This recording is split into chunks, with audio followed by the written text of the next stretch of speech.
And we continue to get you the top voices from Ukraine on a day when 75 missiles have hit different parts of the city. Also being joined live now by Lyudmila Buimister. She's a member of parliament of Ukraine. I apologize if I've mispronounced your name, Lyudmila. Go ahead and tell us what is the current situation in Kyiv. What are you hearing? What are you seeing?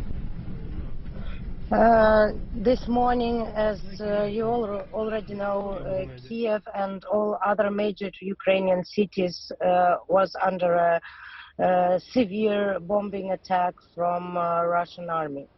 Our forces of anti-missile worked very well.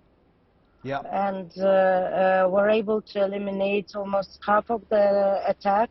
But however, some missiles hit their targets. Yeah. As a result, for example, in the city of Kyiv, the electrostation, coal-fired power plant was hit, and we still are eliminating the results of this attack, and we will see how the electrical infrastructure will be damaged, but it's already clear that some disruptions in electricity supplies are going to be experienced in the next days to come in Kyiv, but also in other parts of the country, as Russia deliberately aimed at electrical infrastructure. Yes, that's right. It was not a strike against military targets. It was a strike against civil infrastructure, to terrorize Ukrainians, to terrorize civilians,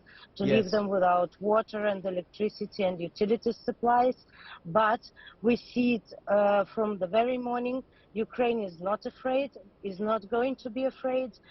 We're going to survive and rebuild everything, and we're going to beat Russia and win this war. And the determination today became even higher. The determination became even higher, but it's been 229 days, and that question is going to continue to linger. Lisa Yasko, that if I could bring that question to you, you know, Ukrainians must wonder how long more this is going to, you know, go on for. It's been 229 days. You've got the Russian president talking about annexing parts of Ukraine. He's tried to redraw the entire map, and now you have this big escalation.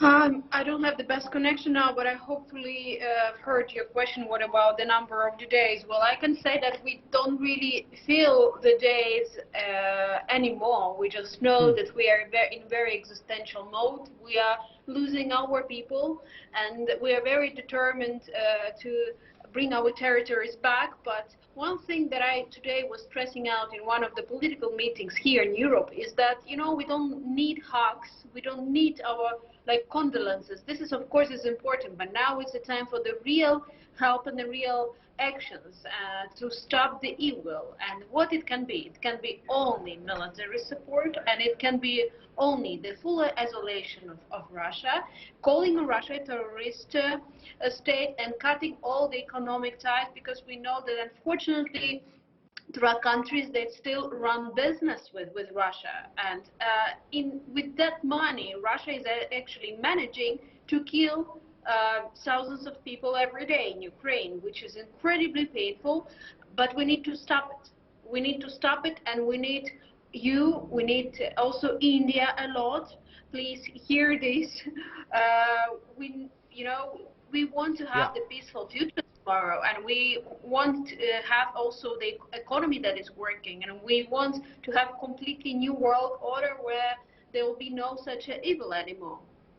I really hope that day is soon, but you know, after 229 days, like you said, it's become the new normal. Lulia, if I could give you the last word, where do you think this is going? What do you think is going to happen next? After 229 days, as Lisa said, it's become existential, it's become the new normal. You know, very soon it'll be 1 year since the war began. What next? Well, thank you. First of all, let me say that there are tactical decisions, because President Zelenskyy meeting of G7, and he actually wants the world to stay closer to us. I actually was at the front line yesterday, and I saw Ukrainian military, and the people there, they are very brave, and they believe that they can regain Ukrainian territory. So I feel like we will be regaining Ukrainian territory back that was taken after February 24 until winter, and this is the most important thing, to leave our cities safe, to regain as much territory as possible, so that Putin understands that he is defeated, and that Putin understands that we're strong enough to stay independent country and to fight them back.